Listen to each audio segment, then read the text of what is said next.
Guys, I was talking to you about this last week at 185. Okay.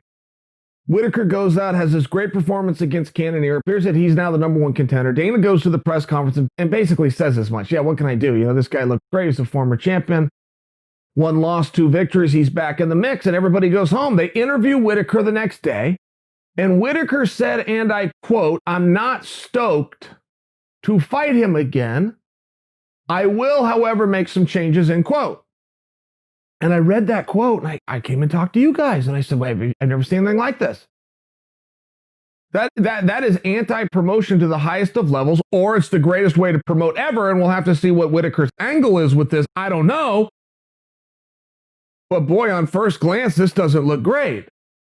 I don't want to see anybody fight. Anybody, anywhere, boxing, wrestling, MMA, any way you want to do it, if one guy doesn't want to be there. You ever seen that on accident? School or a bar? That's called bullying. One guy's getting picked on the other guy very close. Whoa, hey, whoa, hey, please, hey.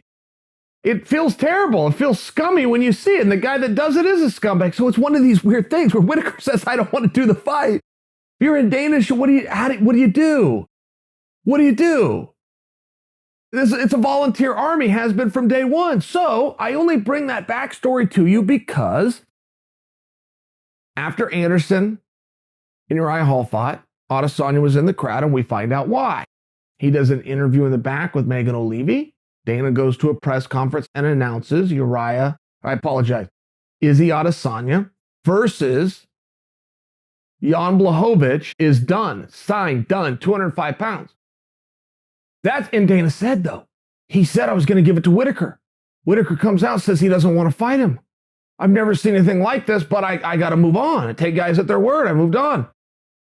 So if Whittaker was doing some gamesmanship by making that statement, he had a whole creative plan laid out. I'd love to hear the story, and I'm open to it. Robert Whittaker's never backed down from fighting anybody. I don't propose for you he backed down from fighting Adesanya. I propose for you he made a statement that sounded as though he didn't want to do it, and they moved on. So here we are. Błachowicz versus Adesanya. And before any of you yawn, before any of you think, well, this fight doesn't make sense, does this mean Adesanya is leaving 185?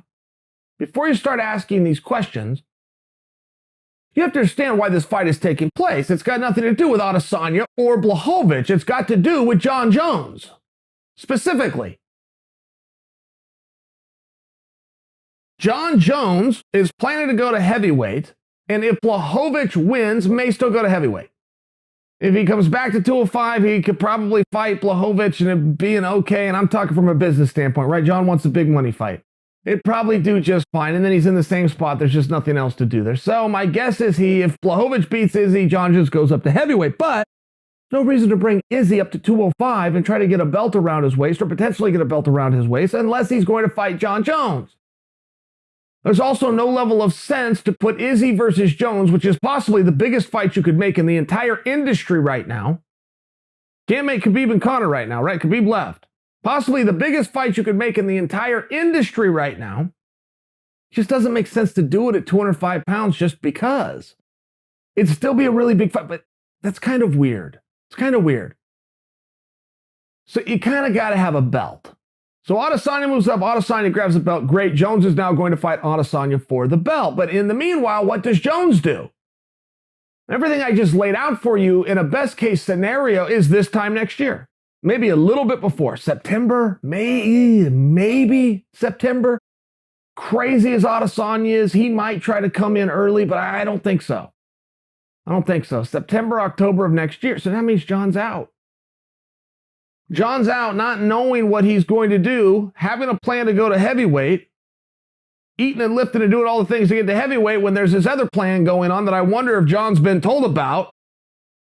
I mean, there's times I don't know if Jon has the sense that God gave geese. Like, I wanted to expect Jon to survey this sport and be able to see that the whole reason Izzy's coming to 205 is so that Jon can come back and fight Izzy. I'm not certain that he will know that, or the people around him would understand to tell him that. It's pretty obvious. I know what you're thinking. This is like cold water splashing you in the face. I get it.